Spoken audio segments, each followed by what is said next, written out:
Hello and welcome to Oz by Drone. I'm Greg. And before we get started today, I'll just let you know we've got some problems with the internet. As always, we're in this third world country known as Australia where our internet is slower than anywhere else in the world. And after the show, I will re-upload a copy of the video. So if you have a look in that corner over there above the television, you will see after the show, there will be a replay link there. Click on that and you'll be able to watch the replay. So don't miss a thing. We've got some great stuff today. We've got some really good news stories. We've got a great guest coming after the news. We've got some great Vegemite stuff, which we'll talk about later, all of our Oz videos, and we've even got things that I don't think we're going to get to at the end of the show today. So before we do anything, what have you been up to, John? I hear there's some weird stuff happening at the moment. Where are you, first of all?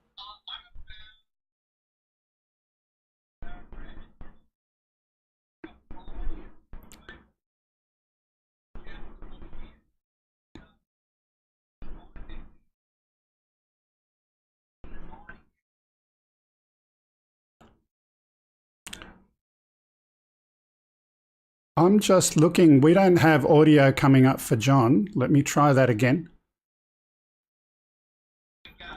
Can I just pause you, John? Have a look down the bottom underneath, John. Go down the very... No.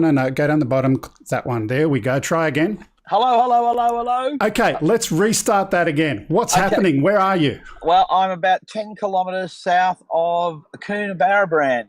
I won't even try and spell it to you. It's a great little place in New South Wales, out in the country here in the bush.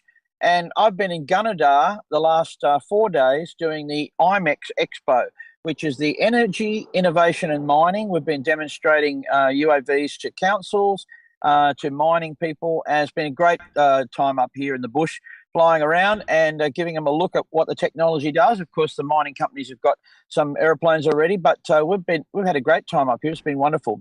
And as well as that, demonstrating the great Aussie salute to our visitors today. Absolutely. I got flyers everywhere coming in, and you can hear trucks whizzing by, and yeah, we're out in the bush. But it's a lovely Sunday morning here, beautiful skies, so I'm hoping to catch some flying on my way down to Dubbo, where we're going to be visiting the council there and doing some more flying. So been a busy week. After Dubbo, we go to Melbourne. We're doing some 3D modelling, so big week coming up. Sounds good. And we've got some news this week that I want to start with. First of all, the story about what's been happening with CASA and DJI and the Inspire 2 and all of that. What's going on? Well, what's interesting, you may have heard about the warning of the TB50 and TB55 batteries, mostly for the Matrice aircraft, the 210, and also the Inspire 2. So there's been a warning about in-flight failures for those batteries. Now, we don't have what we call an MOS here for aircraft for drones, but CASA has issued the first AD or aircraft directory to all operators and warning of the battery failures and so forth. So it's a big step forward in the way the regulator communicates with us and so how they manage that. If we put that in the context of general aviation or commercial aviation, what's the equivalent document there? Absolutely, and they call it an AD, an aircraft directory. Same thing. Yep, so this is like a serious warning to aircraft operators and manufacturers about a potential problem. That's exactly right. And the process is legislative. So when we get these warnings, they're rather official. They come on the letterhead with the government stamp on it. So it is the very first one that we've seen, and in terms of a warning and how that's been notified. So if you are flying a light aircraft and you're having cracks in the propeller hubs, or there was problems with with a particular aircraft, an AD instantly goes out to the operators of that aircraft. So here we go. We've got an AD, and it's been exciting. It was basically very much like a general aviation AD for warning. And I'll just add on to that that we also have had some P4 battery. That's what I was, we've got an exclusive here. So something about the Phantom 4 batteries, and we've got a photo, but just tell us, what's this photo? Well, the photo...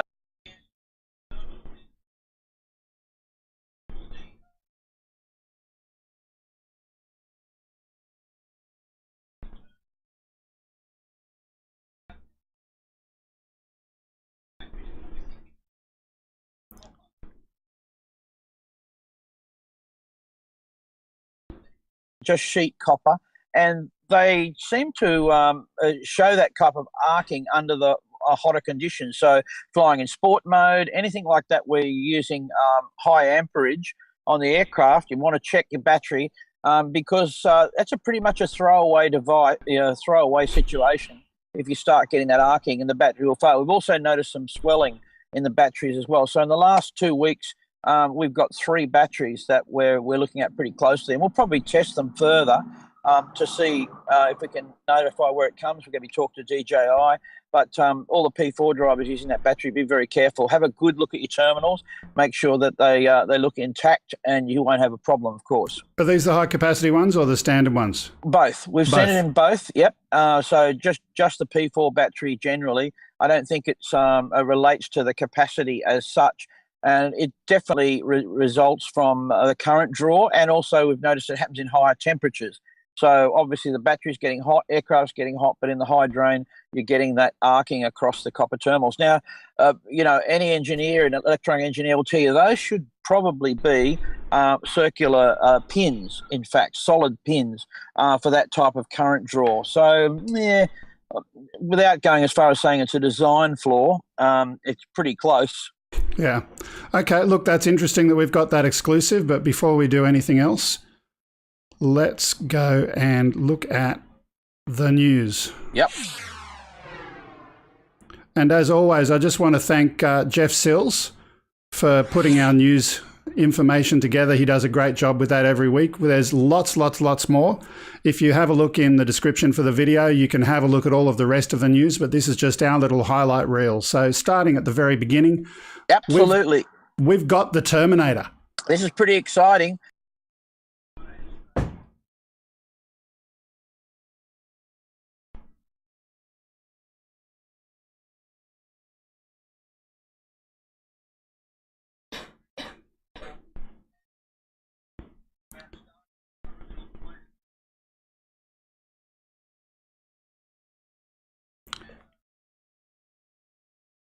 They're using the current through it to go and get it to do particular things. It's liquid gallium. They're going and pulling the metal using the electromagnetic current around it.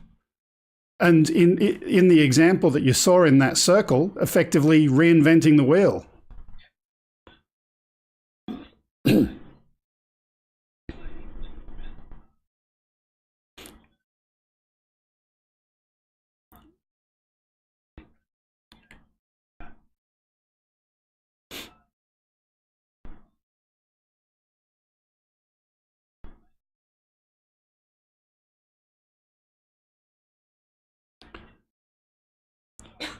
And just a really cool thing about that is the fact that it's Australia and China together researching and doing this. So some really good stuff out of Australia.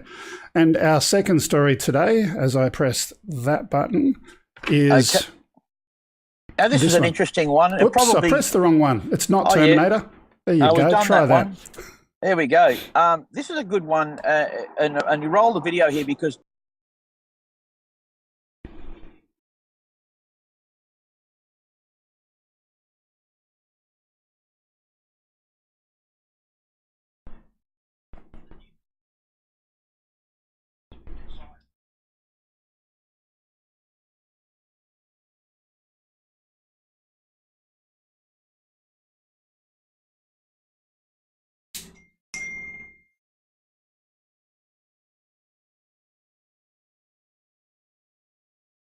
as the country see the benefits in documenting their sacred sites for the rest of the world to enjoy and capture it, which is fantastic.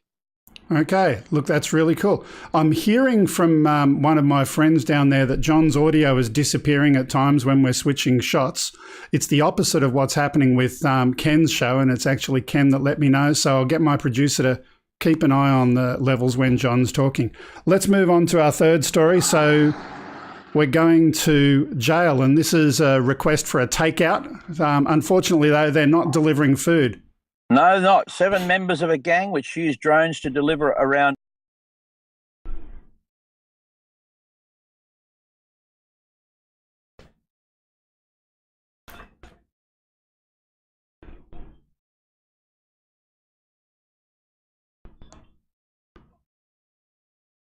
So John's talking there in the background, but he's not coming up, and I'll have a look at that in a couple of minutes. But long story short, we've got 7 people jailed over the drone mail prison drug smuggling plot, £500,000 worth of drugs into prison cell windows, and you saw that going in there a short while ago.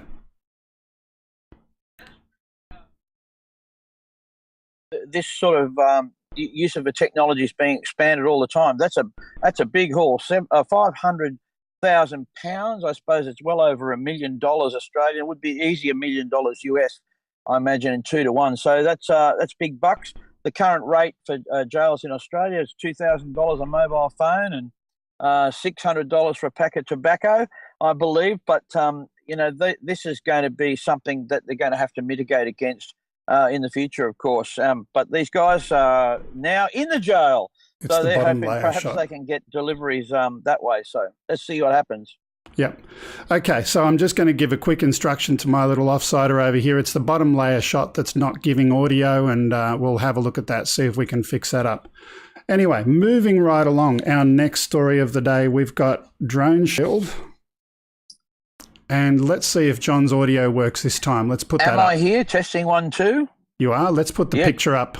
All right. See if Drone you're still there. Shield's latest product is known as the Drone Node, and it is an evolution of existing drone Canon product released earlier this month. It's described as a portable, compact, and inconspicuous counter-drone jamming device which can be used at large outdoor events without raising public concern. However, I still have concerns about it. This is something, again, that we're going to see more and more of, and how it's used, perhaps safely, is a situation, because obviously bringing down an aircraft is not necessarily the safest option. But having said that, some of the interesting things about this is, A, that it's an Australian company that's developing the technology, so interesting there. In Australia, however, it's currently not legal. No, it's not legal yet, because drones are classified as aircraft, JAA, as we say, just another aircraft, and interfering with an aircraft in flight is most definitely illegal. 2 years jail time. You use lasers or anything else to interfere with an aircraft, and you go to the clink. So Ken Heron, who's got that lovely thing that he's putting on his new shirts, maybe we can get an Australian one drawn up. You know, you're going around doing some commercial work. Please don't talk to me, because if you interfere with this aircraft, you can go to jail. Stop people from annoying you. Yeah, well, we'll see how that goes as well. But I hope that it's made clear. Obviously, when there's a temporary restricted area around a site, perhaps that's reasonable. Saying, well, you can't fly here, there's a large-scale public event, and if you do, you'll notice that your aircraft will be interfered with. So there are pathways to that, but at the moment it's covered by the Surveillance Act as well. And so you can't actually legally track or establish a listening device. This one wouldn't be an issue with the Surveillance Act. It's just a dumb blaster. It doesn't track, it doesn't do aeroscope. It sends out jamming signals, and it has a range of about 1 kilometre, and it's got just one big red button. Can we put that picture on the screen again? I think. Right, it's a bit hard to see, but there's a red button there. You press the red button and the drones will all land either in place where they are, or they will return to home depending on how they are programmed. But the interesting thing is jamming 2.7, 5.8, and it's also jamming GPS with a range of 1 kilometre radius around that device. Now, that's the only way to really jam all models, if you like, GPS signals. That's an interesting one too. You know, jamming GPS signals, not necessarily the best way to go. All sorts of emergency services use it. You might have to have an ambulance or a fire brigade operating in a large-scale event, and gosh, God, if they haven't got GPS, it's going to be a sad day. So we've got a long way to go to work this out yet. Make sure it works for everybody. Yeah. Our next story, we're going to have a look at the Xiaomi, a new product that they have released. Let's play that clip.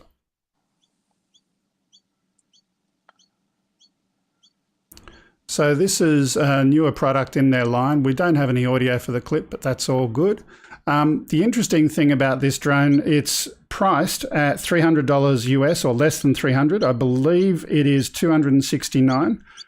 But it is a portable GPS equipped drone. So really useful in that low-end GPS market for people that want to do some filming and photography, possibly competing with the DJI Spark. Yep. One of the interesting things that I saw about it was the fact that it's got some terminals on the drone that you can connect to it and use that for either drop lines or LEDs or lighting or all sorts of other things. But interesting that they're doing that kind of flexibility and upgradability, and we've just got the DJI Enterprise released recently. That's right. Yes, the Mavic 2 Enterprise, very capable aircraft, certainly in a different price bracket. Yeah. But of course, oh, look at that. So you've got some, you plug in your LEDs. Plug in a smoke generator. Yeah. Yeah, it's looks like a lot of fun. And certainly an interesting price there. There we go, firing fireworks. They've really gone to town here, haven't they? And of course, we've got FPV goggles as well. So yeah, interesting. And I noticed it's got a inbuilt screen into the. Some people really favour that, having a screen built into the transmitter as well. So it'd be interesting to look at the specs of it, see what the range and so forth is. I tell you what, it'd be hard to touch a Spark in terms of range and flexibility. Those people that own a Spark know how capable that little airplane is. Yeah, the Xiaomi has got a pretty good reputation overall in that budget price range. I haven't flown one myself, but be interesting to have a look at. Yep. Moving on to our next story, we have delivery. So before we were delivering drugs, what are we delivering now? Looks like Japan Post said Friday that it will test deliveries using a drone between post offices in Fukushima prefecture. So it's a great idea. One of the things about deliveries that we've even found in Australia is that in Canberra, in the southern suburbs there, now we've got a temporary area that's listed for trialling deliveries. And this is the way this technology is going to move forward for postal deliveries and other things, to have an actual corridor established for the aircraft to operate in. Don't know how far beyond visual line of sight they're going to be operating. But the interesting thing, that is fully automated, autonomous, zero pilot, zero observer. Japan have actually approved that. So that's pretty cool. But you can do that if you're using a corridor, again, a safety corridor, so that if the aircraft is tracking autonomously over a safe area, where it's not going over people and so forth, you can use that. Those sort of approvals are much more straight ahead. Probably we're still not high altitude, of course, that would make sense, but low altitude restrictions where manned aircraft know that there's going to be drone deliveries in that area works fine. Absolutely. So our next story, we've only got two left before we get to our guest. So an environmental thing with regard to sediment. Yep, the Queensland Government investigates concerns raised by environmental groups that sediment runoff from more than 2,000 hectares of cane farming land south of Mackay is potentially polluting the waterways, leading to stress on the reef. But this is a great way to document it now too, and water sampling becoming very, very commonplace, using UAVs, drones for that sort of technology as well. But also, regularly documenting is what we have here. So in the past, where you would, have to set up days and weeks of water monitoring and sampling, here you could go out every morning and have a time lapse, if you like, of the actual events and how it's happening. So you can look at pre-rainfall events, during rain, after rainfall, and have a look at the runoff and see how it's actually affecting in relation to weather as well. But if you tested it other times, it might not be there. So again, the regularity that a drone allows you to watch and monitor that environmental impact is very important. Yeah, I'm just having a laugh in the background. There was a comment that the squeaks that you can hear in the audio is actually the Telstra internet mouse running the hamster wheel. Oh, there you go. That's probably right. Anyway, our last story, and this one we should have some audio. If it doesn't come up immediately, bear with me and I'll try and get it happening. But this is really cool. This is a Young Australian of the Year finalist in Western Australia. And he's been doing some stuff with some drone footage and photography. Let's have a look at that.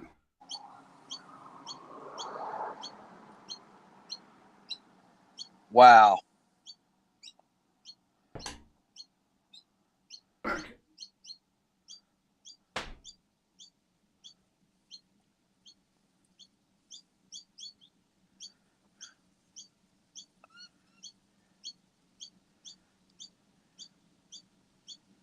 Beautiful. We do have a problem with audio. Sorry about that.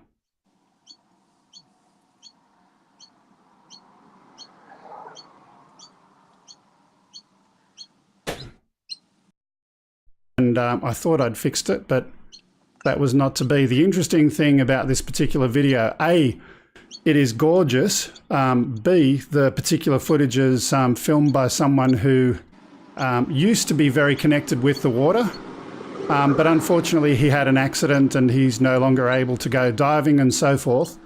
But he's now using a drone to be mobile, and his next kind of adventure, he wants to get into some underwater UAV to help his reconnection back to the water underwater.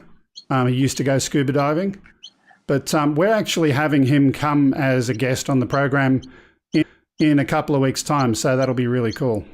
And of course, the first question that I will be asking, because I know people will be thinking this about flying around marine mammals, there are some very, very strict rules around it in Australia, so you need special permission if you are going to fly that close to marine mammals or anywhere near them like that. So, of course, with a person who's researching that kind of thing would have.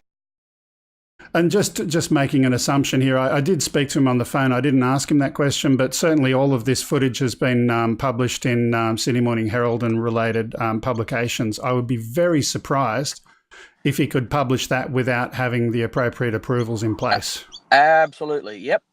That's no problem at all. But again, if you don't have the approval, you shouldn't go flying over marine mammals yourself. No, the same rules apply to manned aircraft around marine mammals on 1,500 feet,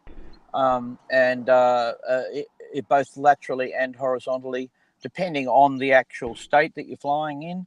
But of course, they're actually unsure of the effect. We know that aircraft do print, probably going to in the future be using a lot of our tech to hopefully help their way of life as well. Yeah. So we'll leave that there, and we'll go and catch up with him in a couple of weeks when he is our guest. But speaking of guests, we have someone now. Welcome, Onigiri. There we go. And at that exact moment, our internet and her face, she's frozen up. Are you there?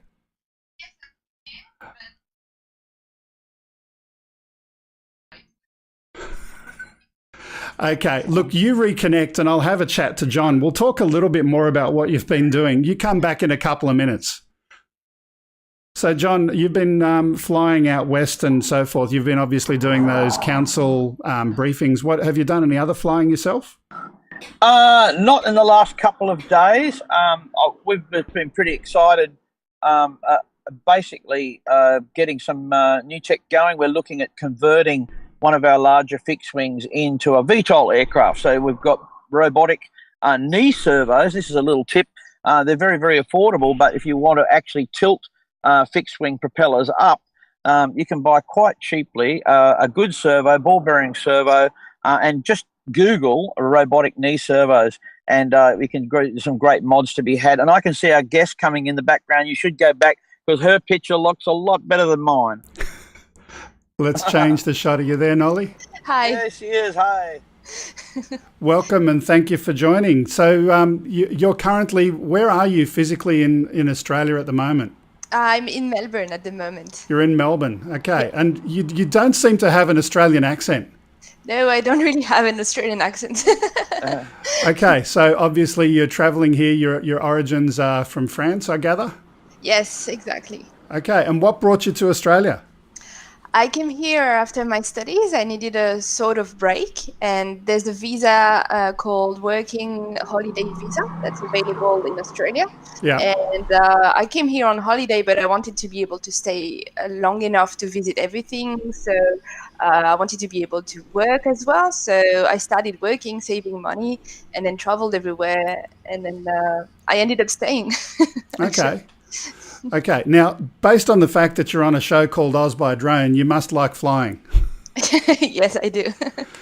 So how long have you been flying for? I was flying a little line of sight drones in France before I came to Australia. So that was 2014, something like this. Yep. And then when I came to Australia, because I was traveling so much, I couldn't have any aircraft with me or anything like that. So I had to stop. And then I started again with the FPV when I discovered Rotor Riot YouTube channel.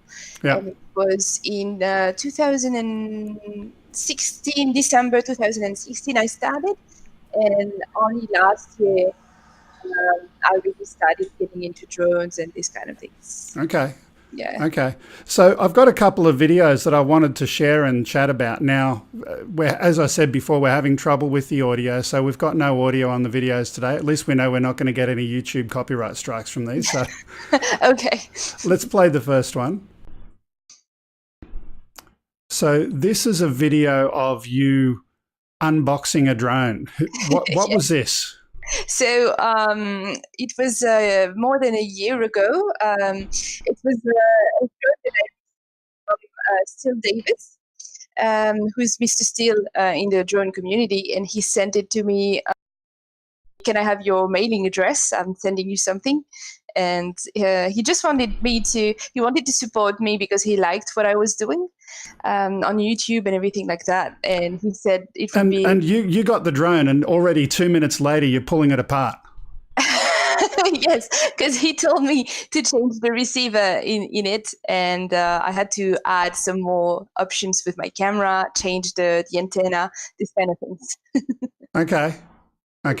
So I'm just going to do something, or get my producer to do something on that second camera. Can you click to the left, John's camera, to mute it so we can get rid of the traffic in our ears in the rendezvous dashboard?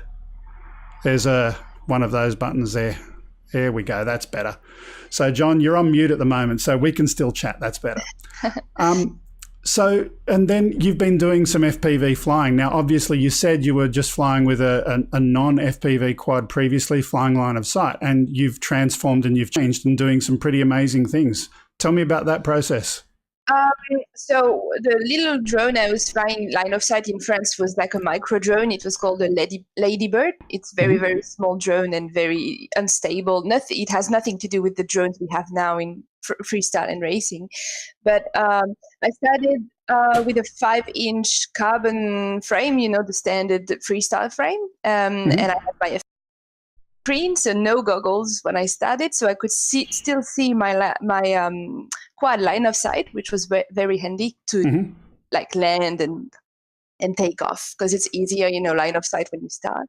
And then when I got more confident, I bought secondhand goggles. And then it was game on. Okay. So generally speaking, though, going back to the whole engineering thing, obviously did you have an engineering background, or did that come along when you started playing with this? No, my studies that I finished in France before going to Australia, it was being a mechanical engineer. So that was that field that I did, which is very general in France, because I noticed when I say mechanical engineer here, people think something very precise. Whereas in France, it means more like a bit of electronics, a bit of heavy industry engineering, a bit of production line organization, some coding as well on computers. It's very, very large as a field in France. So. Okay. Yeah. So anyone who's wanting to get into engineering, particularly women in engineering, particularly encourage her to get into drones and building her own quads, yeah?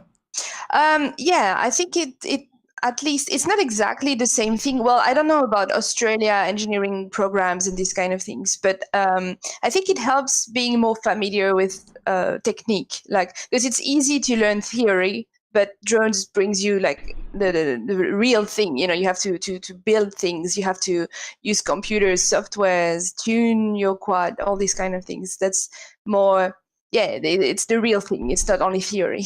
So speaking of tuning your quad, obviously when you got Mr. Steele's quad, that was pretty well tuned when you got it. Yes, it was the best tuned quad I've ever tried before, ever at that time. Yeah. It's super cool to fly it. The rates were not exactly adapted to my flying at that time because I had been flying only for 4 or 5 months FPV at that time. So it was the rates I had to change later on, but the tuning of the quad was on point. Yeah.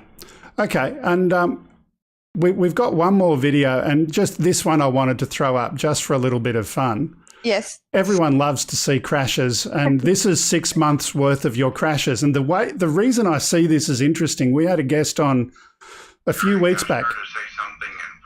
Oh, I've got a phantom voiceover here. There's someone who speaks to me on Discord for private messages back in case. I will maybe. in a minute, but back to this crashes. So in the world of FPV, someone told me you measure your flying success in the number of bags of propellers that you've used. I don't know if that's true, but you go through a lot of propellers, like definitely.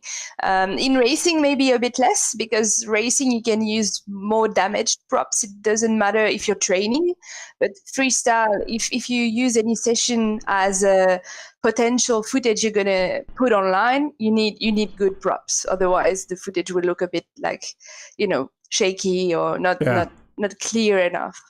Yeah. Look, certainly there's some great crashes there. And everyone does it. And, I'm only recently started playing on a simulator, getting ready to go and try the real thing, but it's certainly a different feeling flying. Yeah, definitely. It's a lot of fun. Yes. So what's next for you? You're going to continue your working holiday around Australia? So my working holiday visa is over, and I'm now on a permanent residency visa. So I'm a permanent resident in Australia, and I'm going to try to get citizenship next year. So I have to pass a test. And Australia's internet has done what it does. So at this point, we'll bring John's audio back. So unmute John. Are you there? I'm here. Yeah. Welcome to Australia, the third world. Telstra, our show. We love you. It was great having Onigiri, but she says the actual word, her name of her channel is actually a Japanese name, Onigiri. But go and check her out. We've got the link being played out in the chat. Please do go to her channel. And I believe she's normally based in Melbourne. Or no, was it Brisbane? I think it was Melbourne. Yeah, she's in Melbourne at the moment, but I think her home base was Brisbane. So, check out some of her channel, and if you want to meet up and do stuff meeting up with quads and stuff, it is so much fun. And I'll get there one day when I get my thumb skills up. Yes, the way to go. Different world. It's fun to watch that footage too. Some fine flying. Great little site too. Are you back there, Nolly? No, she's not back. She's disconnected totally. What we're going to do now, I did plan to have, we normally do Stump the Yank with our guests. Now, obviously, Onigiri is, you're back. If I at my place. Okay. So we were just saying thank you very much for being here. But as our guest, we normally have Stump the Yank. But in the absence of an American here today, we're going to do Squash the Frog. Squash the Frog. Let's do that. Yeah. Okay. Please forgive our sense of humour. That's all right. I like it. So, John, you've got some questions and answers that I sent to you before. If I put the question up, can you read out the 4 possible answers? Absolutely. Here we go. What is the meaning of cactus? Is it a very thorny item, a shot of tequila, a non-indigenous plant, or it's broken? Yeah, I think I know this one. Oh, good. Go ahead. I'm not sure. I think it's broken. Yes, that's correct. Congratulations. So these are going to be on your test to become an Australian citizen. You realise that? Absolutely. You're going to need to be able to answer cactus for sure. Okay, we've got one more. What is 4X? Is it the size of your mother-in-law's dress? Is it something that's expensive, or a beer in Queensland? Oh, that's hard. Could be something else, 4X as well, but we'll leave that one alone. Is it adult only? No, don't go there. 4X. You should have seen that perhaps in Brisbane. I'm not sure. I would say it's a beer in Queensland. Yeah. Yep. Look, if in doubt anything, it's a beer. I mean, you'll usually get that right. 4X, yes, is a beer. Right. Indeed, well done, and you have now passed your citizenship question test. That's all you need. A beer and cactus. So there you go. You're in. That's Okay. well done, Noelle. Good work. Look, thanks for joining us. We enjoy having different people from different parts of the globe. Particularly, we love having people from different parts of Australia. And as our future new Aussie, thank you and welcome. And we hope to have you come back and join us again in the future. Hopefully, yeah. I really enjoyed it. Thank you guys for having me. Thank you. You're welcome to stay in the background. And if there's anything you want to chat about, throw your 2 cents in. You're more than welcome to. But let's move on. So next on the list today, we're giving away the Osmo Mobile. We keep telling you about this every week. So anyone who wants to enter, there's a video on our channel page. Please go to that video. Our subscriber count, I don't know if this is going to work today because we had a few fun things. There we go. We're currently at 805 and we got, thank you, Ken Heron, for sending us some subscribers. Or someone. That always happens. That always happens. Every time you put me on the screen, it's going to go down. I know. That's what happens. Yeah. So look, our target is to hit 1,000, that magic number. When we hit there, we're giving away the Osmo Mobile and it's going to be randomly picked. So please do enter that competition if you haven't already done so. And here's one other thing. Go and send out a tweet or a Facebook post now, as we speak right now, saying, I'm watching Oz by Drone. Come join with me. That's going to help get a few more people in our channel and help us to give away that Osmo Mobile faster. Now, before we go away from the topic of competitions, we did last week ask people to send in some freestyle videos. Because we were having Onigiri here this week, or Onigiri, I wanted to have some freestyle videos to play and share, but no one sent anything in. So we've got no winner this week, but we'll ask for the same thing next week, right? So if you can, Nolly, go and ask some of your buds to go and send in some stuff. What are we giving away? A tube of Vegemite. Okay. Survival gear, that is. That's snake bite kit in this country. Now, is Onigiri's mic still up? Nolly's mic? Let's put that mic back up because that way she can respond over here. And speaking of Vegemite, we've got something to share now. Stan Cook won a competition a little while back and he's taken a video of him with his prize. Let's play the video.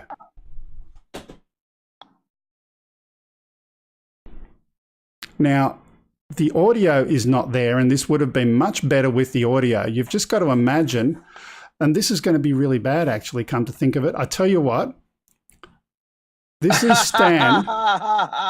You've got to imagine We're Happy Little Vegemite song, and Stan is getting really, really super excited about it. He's doing the spoon. He's doing the spoon. It's annoying that the audio is not working today. You can progress from the spoon to direct to the tube injection. Here we go. Got the spoon going. Yeah. I know that look. But then he comes up and says, I love it. So he's having a bit of fun with it. That's great. But for an American to try Vegemite, that's well done, and thank you for that. Now, this is so frustrating. I tell you what, I'm going to do something different. I'm going to get you, John, I'm going to put you full screen, And That's scary. that's scary by itself. And I'm going to go over to the computer and see if I can fix the audio. But you can just have a little chat with Nolly in the background and have a chat about anything, and I'll see if I can make the audio work because we've still got some video to come. I'll be back. Absolutely. Noelle, I was going to ask about no-fly zones and those sort of things, flying in France, perhaps. You might have had some experience with that. What are the current regulations for flying in France? No, can't hear me either. Oh, that's okay. I'm the only one left, folks. So always good to know when you're going to travel what the regs might be. Greg's got some footage of the Philippines later.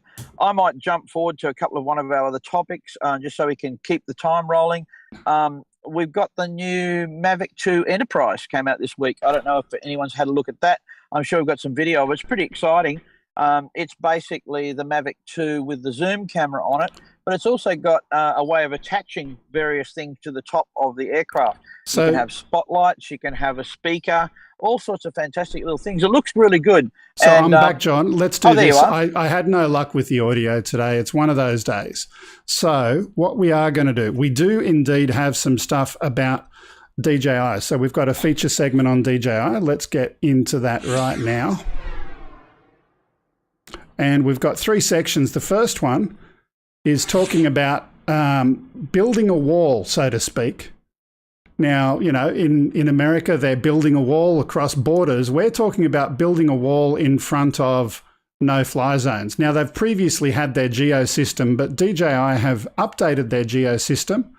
And with that most recent update, instead of just doing a radius around an airport, we've now got the bow tie kind of image around the airport. And there's 3 versions of that based on if it's a large airport, a medium-sized, or a small untowered airport.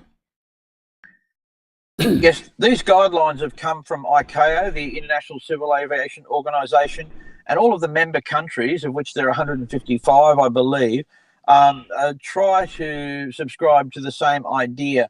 The bow tie allows a lot more accessible airspace. You will notice if you look closely around towered airports, the circular no-fly zone that we see, exclusion zone, will, although it'll open up the airspace, should be limited to 45 metres altitude rather than 120 metres. So there's still some exclusion in it.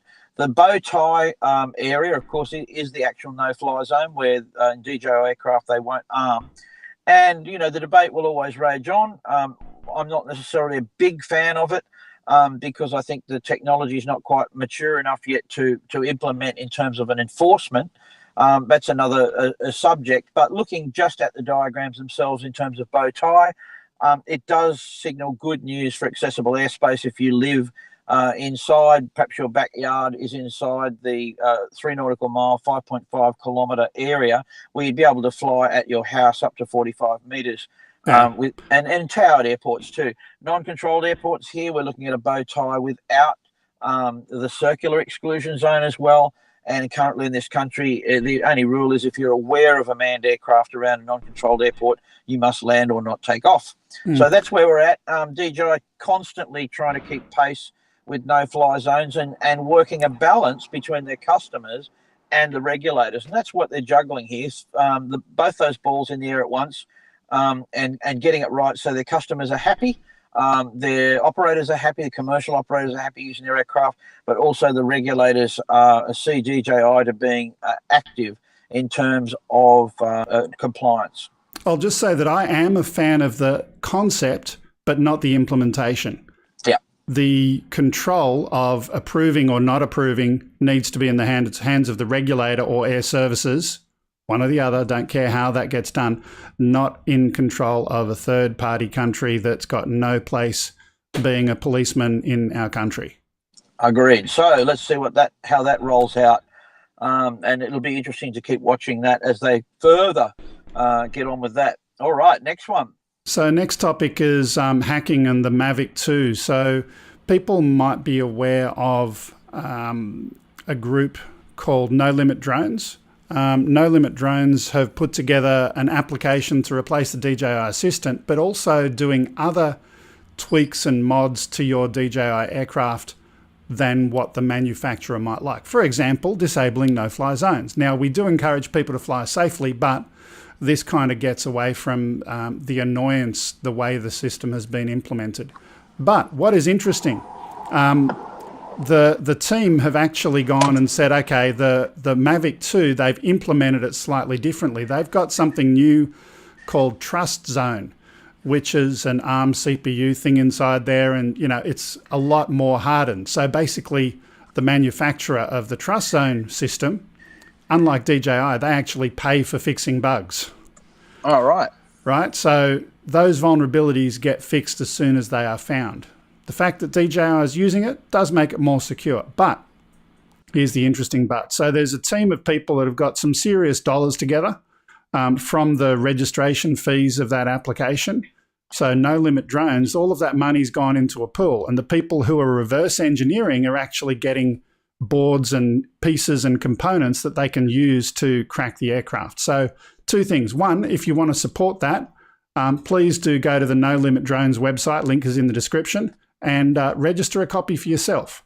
And secondly, there's also the ability to put in some donations into the Mavic 2 reverse engineering effort if you're interested in that. Well done. So moving on, we move on to the Enterprise story. Beam me up, Scotty. Yes, I did. When I had my little time alone with the listeners, I talked about the Mavic 2 Enterprise just as a brief introduction. That's what we're going to be talking about now. It's basically shows the confidence in the Mavic continues to grow as a format.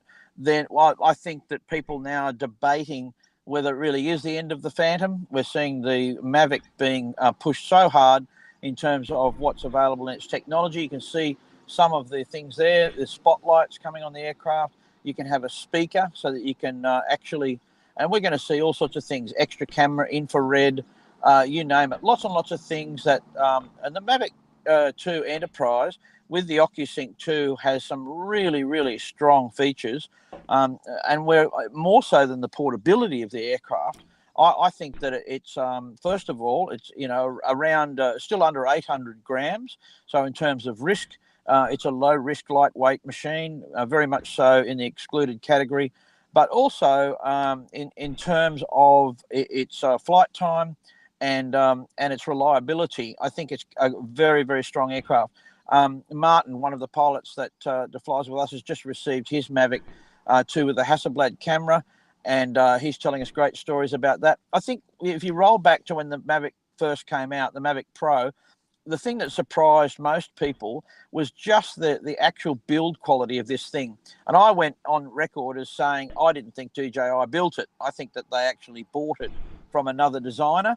It looked like a clean sheet design to me, away from anything they'd built before, and perhaps someone else had developed it. Now, I've got no real evidence of that, but it is such a remarkably different aircraft to the other DJI.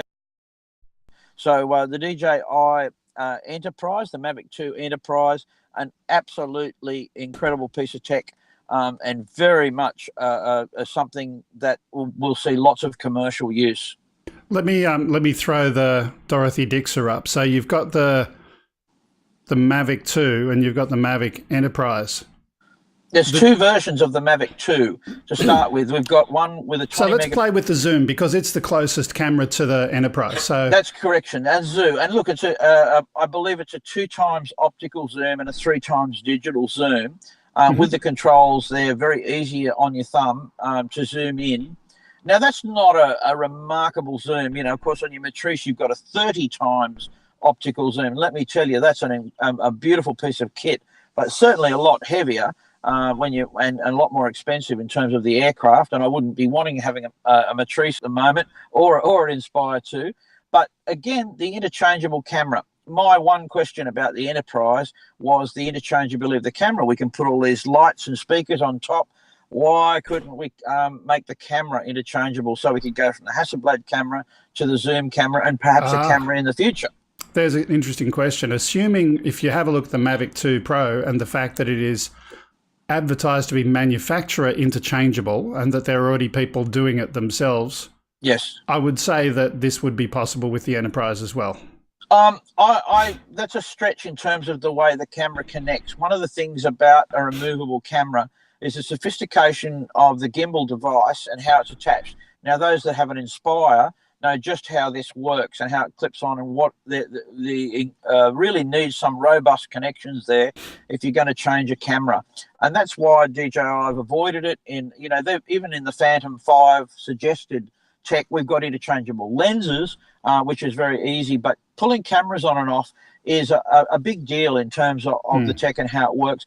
I don't think that that's just necessarily a commercial reason that the cameras aren't interchangeable. We've been asking for a while, and people talk about having retractable legs and a 360-degree gimbal, and all those things that, of course, add weight and complexity to the aircraft. I think that a Mavic Enterprise interchangeable camera will be in the future. I can see certainly that aircraft getting bigger. I mean, they still want to keep it down in the sub 800 gram area because that's makes a big thing for the portability as well, and also the battery life and flight times and so forth. But it's a good look. I haven't actually used it, so I'm not going to comment on the quality of the camera or what it is. But in terms of an aircraft and build, again, back to the original Mavic that we saw, the Mavic Pro, the build quality is exceptional on that aircraft. You can't put it up against anything else in that price bracket, I believe, with that type of build quality. Yeah, absolutely. Just going back to what I was thinking about before, the differences between the Mavic 2 Zoom and the Enterprise.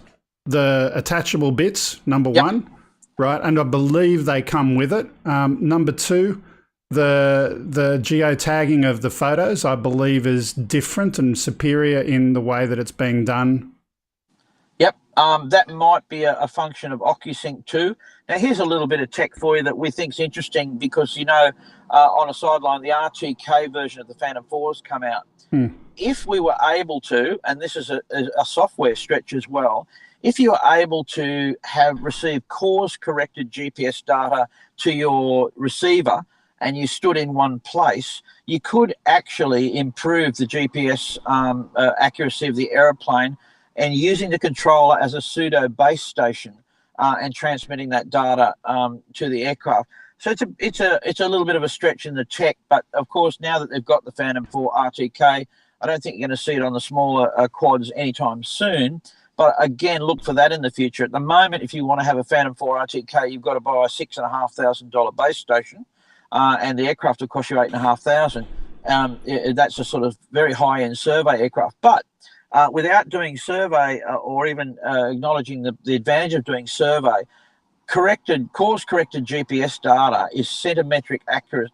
And in terms of the aircraft maintaining its position, accurate landings where you could land this thing, you could land an RTK aircraft on top of a beer can.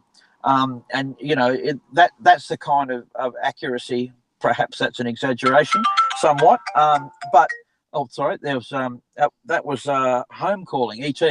But having that kind of tech inside the aircraft, I think we're going to be looking at in the future, where the base station, you might have to initially have your controller on a fixed stand on the ground like a tripod, leave it there for 10 minutes until it starts receiving the course data. But wow, that will open up another world of GPS accuracy.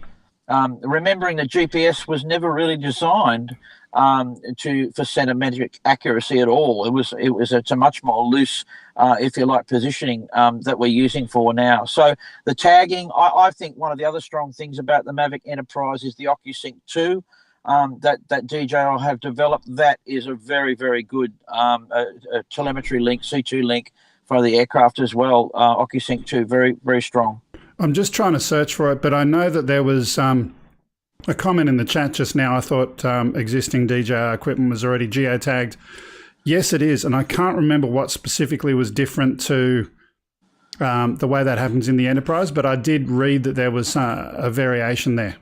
Yeah, okay, so yes, of course, the EXIF data on the JPEG images that comes in has lots and lots of information apart from position, GPS position, altitude, and camera settings and so forth. Even the lens information as well is kept and kept in the EXIF file. Again, whether the OcuSync 2 or the GPS accuracy is just better in the tag, I'm not sure what they're adding in terms of the tag. That would be awkward for some software that's reading EXIF files. You'd have to have some modifications there too. We're guessing, folks. Well, we haven't seen the aircraft, so we're putting it out there. But let's ask our very good knowledge base out there, our listeners, to check it out, and perhaps we can find out. And the last difference was around security and privacy and all of those kind of things. You can run the Enterprise aircraft in a lights out kind of mode where it's not going to communicate back to DJI servers in any way, shape or form. Really good for security and sensitive installations. And, some increased security around the data is certainly advertised as well. That's a field, just quickly, that DJI has wrestled with because of the data that's sent back. There are corporate responsibilities for companies that are doing survey work and information gathering, data collection, that if you actually have a copy of that, not the privacy issue, the corporate privacy issue extends beyond what's allowed. And so they've got to have that at the moment because DJI exposes themselves to litigation when the companies have responsibility. That you have to have that to use the aircraft if you were flying on sensitive sites and so forth to provide that confidentiality. Yep. Okay, let's move in. We're going to go on with our last section of the day, our regular section, Explore Australia. We're off to see the wizard. Now, apologies again, we still don't have audio for this, but we'll play the clip anyway, and we'll have a chinwag about what we've got there.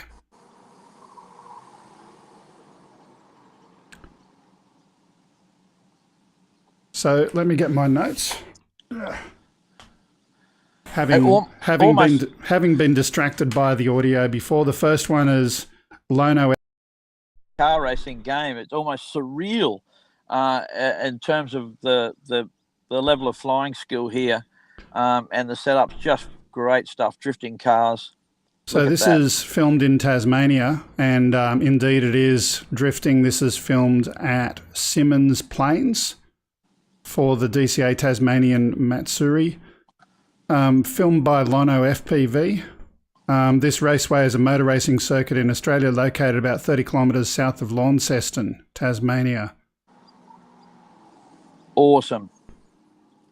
Oh, he's picked up a little bit of rubber on the screen there, I saw. Yep, see it there. That's a bit of burning rubber off the tyres, my guess. He's that close. Really great flying here in terms of, FPV flying where you're flying around buildings and surfing around structures. But a moving car requires absolutely impeccable skill. Great work. And then coming up in a few moments, the next one we're going to have a look at is going to be in Perth, Western Australia. That's coming up very shortly.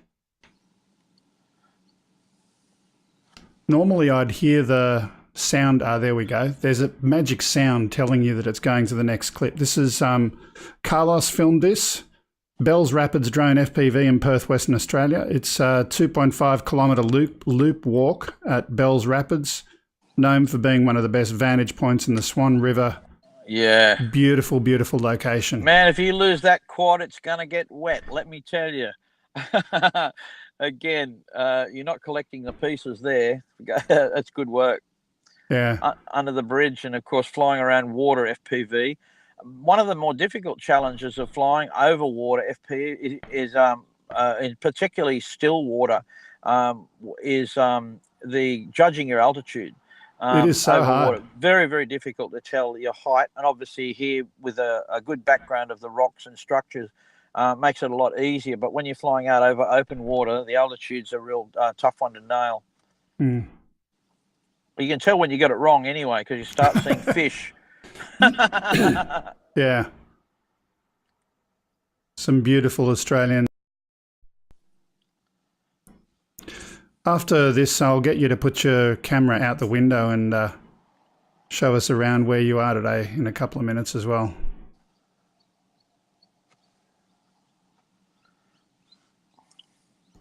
Again, apologies, we don't have the audio track in the background. I can put some in. Yeah. Moving on, we've got Dale Priam. This is in North Queensland, tropical North Queensland. in the Douglas Shire and areas close to there. Yep. All shot within a few hours. Port Douglas, Snapper Island, Low Eyes, Mowbray Falls, yeah. Mount Lewis, Lake Mitchell, Mossman Gorge, Mowbray River, Daintree River, Thorns Beach, Barron Falls, Cooktown, Raven Show, Lake Tinaroo and Bloomfield Falls. So if you want to have a look at some really, really good video footage around North Queensland, Dale Priam, his channel link is in the description.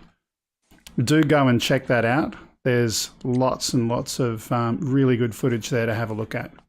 Beautiful. The Lake Tinaroo area, they have the platypus, Greg, and some of the rivers there. It's a beautiful area, and I've been lucky enough to go and see platypuses in the wild. I'm sure our international guests are familiar with the platypus. It's the otter that looks like a duck.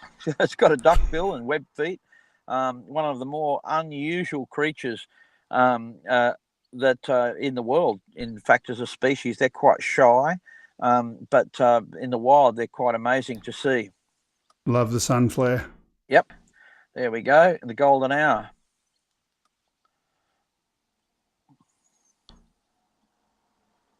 So we're going back now to Western Australia.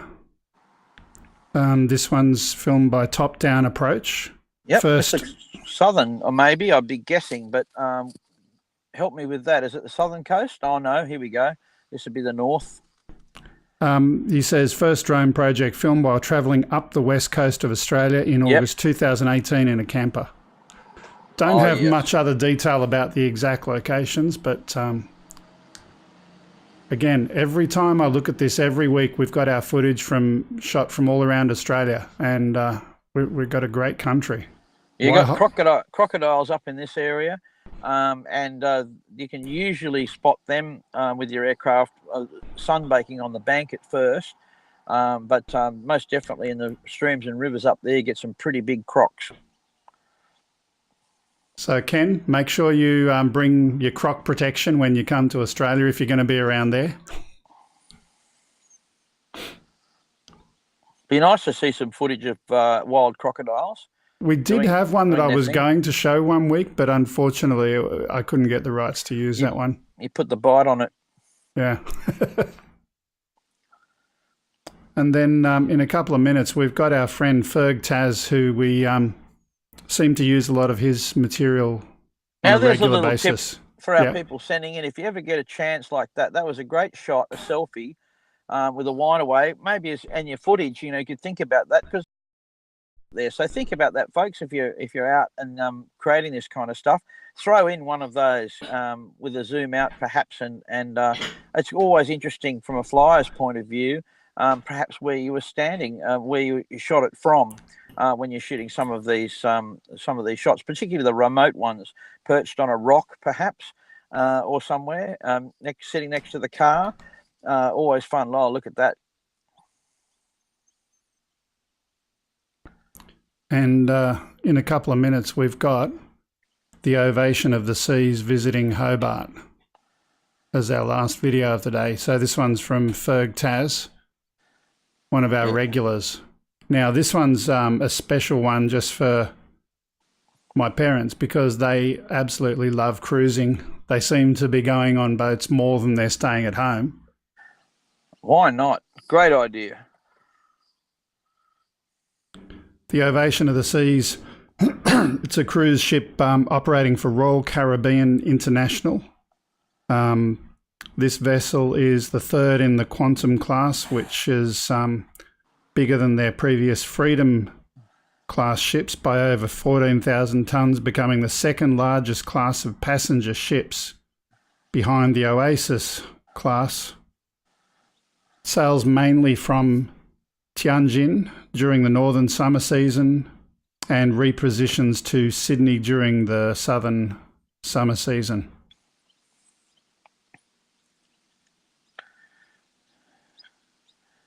Now, I'm looking at that, and John, what are you thinking? Well, I'm thinking the same thing you are, and a lot of people who of our flyers are watching are thinking exactly the same thing. So it's awkward in a and you've got a safety head on you thinking about mitigating what risks might have been involved there. So if we go through them, and let's just say it's a beautiful piece of video, the radar at the front of the ship can be a real nasty one. So you might be flying along there and all of a sudden get a spike of radar energy that will topple the aircraft down into the bridge. Obviously, the smokestack wouldn't be a good place to crash either, or in the pool area where there are people. So, of course, you don't know whether the aircraft was had a permission to fly within 30 minutes of people on a ship like this. But you can do a standoff video where you keep your 30-meter exclusion zone. The overfly is a push in every way, in terms of you're pushing the safety right out the window there. And I like to point it out because the risks aren't always obvious. It's not about people. That radar unit flying over the smokestack, all that sort of stuff. So without taking, I really don't want to be a downer on a nice piece of video, but I certainly want our listeners to know that you and I were thinking exactly the same thing, and probably a lot of other people. Like a lot of people get down on people who are seen as the drone police. We don't want to be the drone police, but we do want to say, A, get permission, B, think about the risks. Yeah, that's right. Well, we're a commercial operator. You work for me. And if my guy showed up with a video like that, we'd have to have a sit-down talk, a big one. And purely because you would risk, in this country, that's a $9,000 fine right there. Yeah. I'm just looking at the comments in the chat. I thought that all cruise ships are anti-drone. Yeah. So, John, you were doing some work on a cruise ship a little while back. Yeah, I've been on a couple of cruise ships. If you're on board, of course, they actually quarantine your aircraft.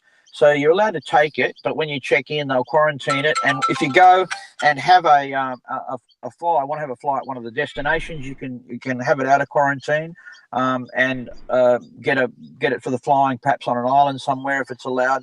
But they won't allow you to have it on the ship itself. Look, there's good reasons for that. If you're out at sea and you decide to have a fly around, there are dangers involved. But again, we hate to be seen as the drone police, but we also like to send the message to always have a think about where you're flying, and do it safe, folks. That's the way to do it. So I'll leave it up to our listeners again to have their comments there, and they will. Some will say, "Come on, lighten up a bit," but the rules are there. And once you've had an accident, let me just tell you how expensive that is. Forget the $9,000 fine. Yeah, absolutely. Well, we've come to the end of our time today, and just a couple of quick community service announcements. If you would like to send us a video, send it to upload@gregkuhnert.com.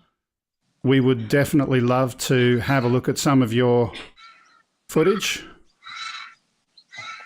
Also, again, I mentioned before, if you could shout out that you're watching this show, let your friends know, that'd be really helpful. That disappeared really quickly. Let me put it back there one more time. We're on YouTube. You can also see us on Twitter and Facebook. I used to have a slide for our postal address if you want to send us anything in the mail. The address is 5/127 Princess Highway, Sylvania. I don't know where the slide disappeared to. I'll have to go and find that later. Probably got lost in the mail.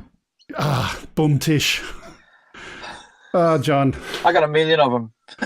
Speaking of which, the drone did reach our next person in Hong Kong, the little Spark. So that came to Australia and's gone on, and it's subsequently been sent off to its next destination. I've got to go and get that footage off the memory cards and send it to Ken so he can do something with it. That's coming soon. But since you told such a great joke, hey Siri, tell me a joke. Why don't koala bears hang around with all the other bears? Because they don't meet the koalifications.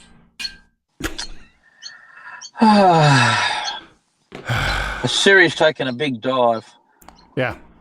Okay, well, that's all for this week for Oz by Drone. We did have one other video, but we'll save that up for next week.